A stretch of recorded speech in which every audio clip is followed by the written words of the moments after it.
আসসালামু আলাইকুম প্রিয় সপ্তম শ্রেণীর শিক্ষার্থীরা, তোমাদের বার্ষিক পরীক্ষার সাজেশনমূলক ক্লাসে আজকে তোমাদের শিল্প সংস্কৃতি এই সাবজেক্টের স্পেশাল মডেল টেস্ট একের যে প্রশ্নগুলো রয়েছে সেগুলো নিয়ে আলোচনা করব। শিক্ষার্থীরা, ক্লাসটি শুরুর পূর্বে তোমাদের সবার প্রতি রিকোয়েস্ট থাকবে, তোমরা যারা এই চ্যানেলে নতুন অবশ্যই চ্যানেলটি সাবস্ক্রাইব করে রাখবা, আর যারা করেছো তাদেরকে অসংখ্য ধন্যবাদ।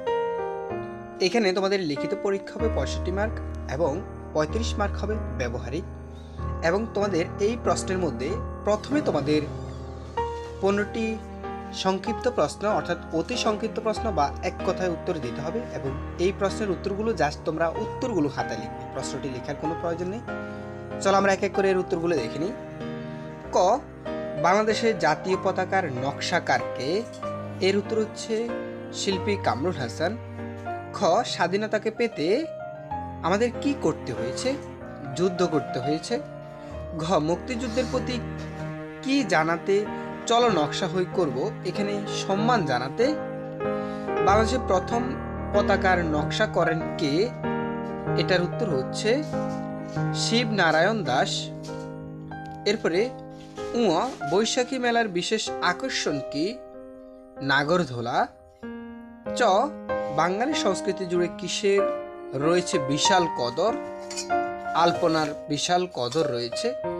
সেক্ষেত্রে এরপরে দেখো, চতে বলা হয়েছে কোনটি আমাদের জাতীয় সংস্কৃতির অপরিহার্য অংশ হয়ে উঠেছে?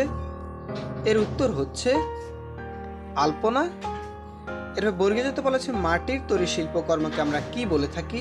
মৃৎশিল্প বলে থাকি। ঝ, কুমিল্লার ঐতিহ্যবাহী, দেখো এখানে বলা হয়েছে কুমিল্লার ঐতিহ্যবাহী কাপড় কোনটি?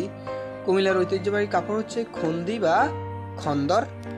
শিক্ষার্থীরা, এরপরে দেখো বাঁশি সহ আরো অনেক বাদ্যযন্ত্র দিয়ে কি তৈরি করা হয়? এর উত্তর হচ্ছে বাঁশ।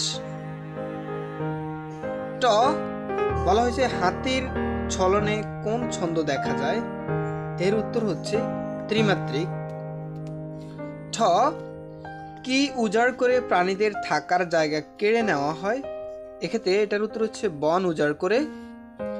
ঢ, গাছ কাটলে দেশে কিসে পরিণত হবে? এরপর হচ্ছে বিরান ভূমিতে পরিণত হবে। এরপর দেখো ঢতে বলা হয়েছে এস এম সুলতান কে? এস এম সুলতান হচ্ছে একজন চিত্রশিল্পী। মধ্যাহ্ন নড়াইলে শিশু স্বর্গ প্রতিষ্ঠা করেন কে? এটা হচ্ছে এস এম সুলতান।